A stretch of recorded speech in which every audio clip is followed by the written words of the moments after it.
দর্শক, এইমাত্র পাওয়া রাতের সংবাদে আপনাদের স্বাগতম। শুরুতেই সংবাদ শিরোনাম।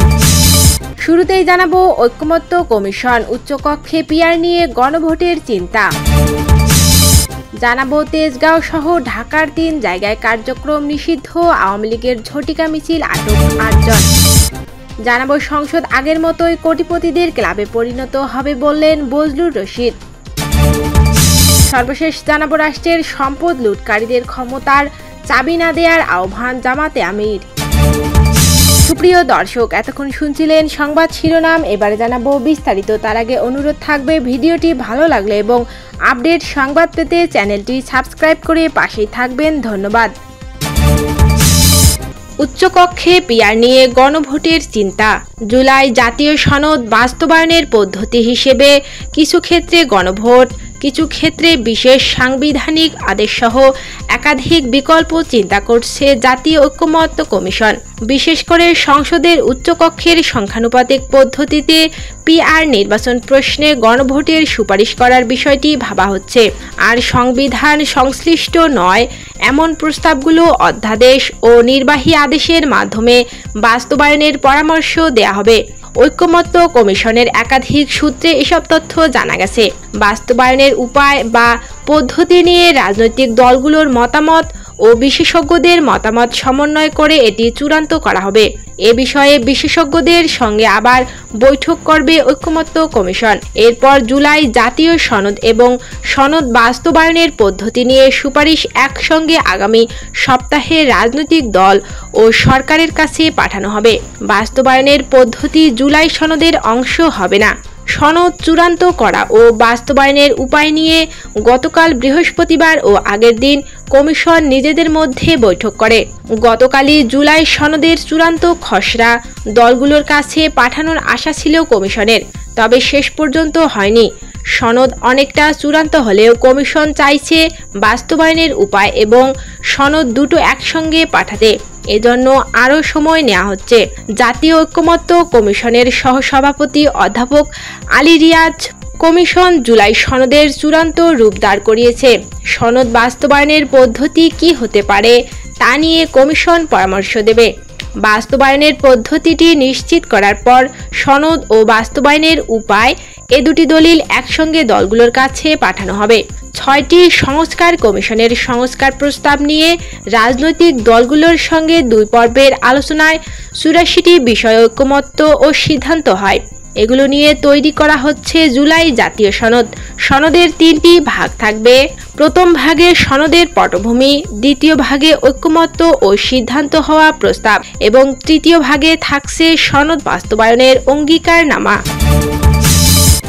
তেজগাঁও সহ ঢাকার 3 জায়গায় কার্যক্রম নিষিদ্ধ, আওয়ামী লীগের ঝটিকা মিছিল, আটক 8 জন।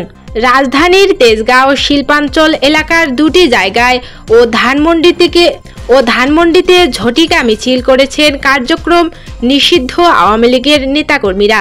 আজ শুক্রবার তারা এসব বিক্ষোভ মিছিল করেন।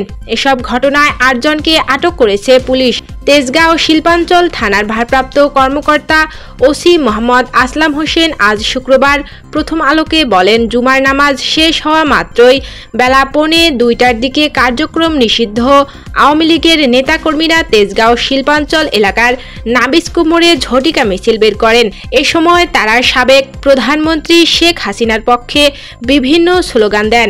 খবর পেয়ে পুলিশ ঘটনাস্থল থেকে 7 জনকে আটক করে। এ সময় অন্যরা পালিয়ে যান। আটক 7 জনকে পরে জিজ্ঞাসাবাদের জন্য ঢাকা মহানগর পুলিশের ডিএমপি গোয়েন্দা ডিবি কার্যালয়ে নেওয়া হয়। এর আগে বেলা 11টার দিকে তেজগাঁও শিল্পাঞ্চলের জিএমজি মোড়ে আরেকটি ঝটিকা মিছিল বের করেন আওয়ামী লীগের নেতাকর্মীরা। সেখান থেকে 1 জনকে আটক করে পুলিশ, অন্যরা পালিয়ে যান। এদিকে দুপুরে ধানমন্ডি 4A সড়কে আওয়ামী লীগ নেতাকর্মীরা ঝটিকা মিছিল বের করেন। এ সময় তারা সাবেক প্রধানমন্ত্রী শেখ হাসিনার পক্ষে স্লোগান দেন। এক পর্যায়ে পুলিশ পেছন থেকে ধাওয়া দিলে মিছিলকারীরা পালিয়ে যান। সংসদ আগের মতোই কোটিপতিদের ক্লাবে পরিণত হবে বললেন বজলুর রশিদ। নির্বাচনী ব্যয় বাড়ানোর প্রস্তাবের সমালোচনা করেছে বাংলাদেশ সমাজতান্ত্রিক দলের বাসদ কেন্দ্রীয় কমিটির সাধারণ সম্পাদক বজলুর রশিদ ফিরোজ। নির্বাচন কমিশনের আরোপীয় সংশোধনের প্রস্তাব নিয়ে প্রতিক্রিয়ায় তিনি বলেছেন, সংসদ আগের মতোই কোটিপতিদের ক্লাবে পরিণত হবে। জাতীয় সংসদকে কোটিপতিদের ক্লাবে পরিণত করার চক্রান্ত রুখে দাঁড়াতে হবে। জামানত বাড়িয়ে নির্বাচনে সাধারণ মানুষের প্রার্থী হওয়াকে অসম্ভব করা চলবে না। আজ সংবাদ মাধ্যমে দেয়া এক বিবৃতিতে বজলুর রশিদ ফিরোজ এ কথাগুলো বলেন। তিনি বলেন, নির্বাচন কমিশন থেকে আরোপীয় সংশোধনের মাধ্যমে জামানত বাড়ানো সহ অনেকগুলো প্রস্তাব করা হয়েছে, যা নির্বাচনকে জটিল ও সাধারণ মানুষের প্রার্থী হওয়াটাকে অসম্ভব করে তুলবে। বিবৃতিতে বজলুর রশিদ বলেন, জামানতের পরিমাণ 20,000 টাকা থেকে বাড়িয়ে 50,000 টাকা করা হয়েছে। নির্বাচনী ব্যয়সীমা ভোটার প্রতি 10 টাকা হারে ন্যূনতম 50 লাখ থেকে সর্বোচ্চ 78 লাখ করার প্রস্তাব করা হয়েছে। এতে ধনীদের জন্য সহজ এবং সাধারণ মানুষের জন্য প্রার্থী হওয়া কঠিন করে তোলা হয়েছে। ফলে বাস্তবে সংসদ আগের মতোই কোটিপতিদের ক্লাবে পরিণত হবে, যা 24-এর গণঅভ্যুত্থানের আকাঙ্ক্ষার পরিপন্থী।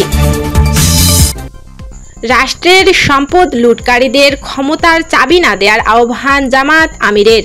অতীতে যারা রাষ্ট্রের সম্পদ লুণ্ঠন করে নিজেরা অর্থবিত্তের পাহাড় গড়েছেন, তাদের হাতে ক্ষমতার চাবি তুলে না দিতে জনগণের প্রতি আহ্বান জানিয়েছেন বাংলাদেশ জামাতে ইসলামীর আমির শফিকুর রহমান।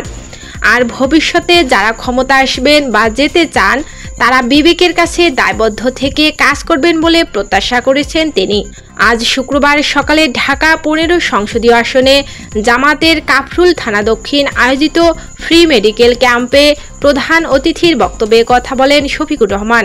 রাজধানীর মণিপুর স্কুল অ্যান্ড কলেজে এই চিকিৎসা ক্যাম্পের আয়োজন করা হয়। জামাতে ইসলামীর আমির শফিকুর রহমান বলেছেন, ইসলামী আদর্শের ভিত্তিতে কল্যাণ রাষ্ট্র গড়ে তোলাই তাদের রাজনীতির লক্ষ্য। তিনি বলেন, দুর্নীতি, দুঃশাসন ও বৈষম্যমুক্ত সমাজ প্রতিষ্ঠায় জামাত ইতিবাচক ধারার রাজনীতি চালিয়ে যাচ্ছে। ধর্ম, বর্ণ, গোত্র নির্বিশেষে সবার অধিকার নিশ্চিত করে এমন সমাজ গড়াই তাদের অঙ্গীকার। অতীতে জামাতের মন্ত্রীরা সততা ও দক্ষতার প্রমাণ দিয়েছেন বলে দাবি করেন তিনি। কাঙ্ক্ষিত সমাজ প্রতিষ্ঠায় ইসলামী শক্তিকে ক্ষমতায় পাঠানোর আহ্বান জানান জামাত আমির। শফিকুর রহমান বলেন, জুলাই বিপ্লব নতুন সম্ভাবনা তৈরি করেছে, তবে সতর্কভাবে এগোতে হবে। ক্ষমতায় আসতে ইচ্ছুকদের বিবেক ও আল্লাহর কাছে দায়বদ্ধ থেকে কাজ করার তাগিদ দেন তিনি। জনগণ সত্যের পক্ষে রায় দিলে 5 বছরের মধ্যে ক্ষুধা ও দারিদ্র্যমুক্ত বাংলাদেশ গড়া সম্ভব বলে আশা প্রকাশ করেন তিনি।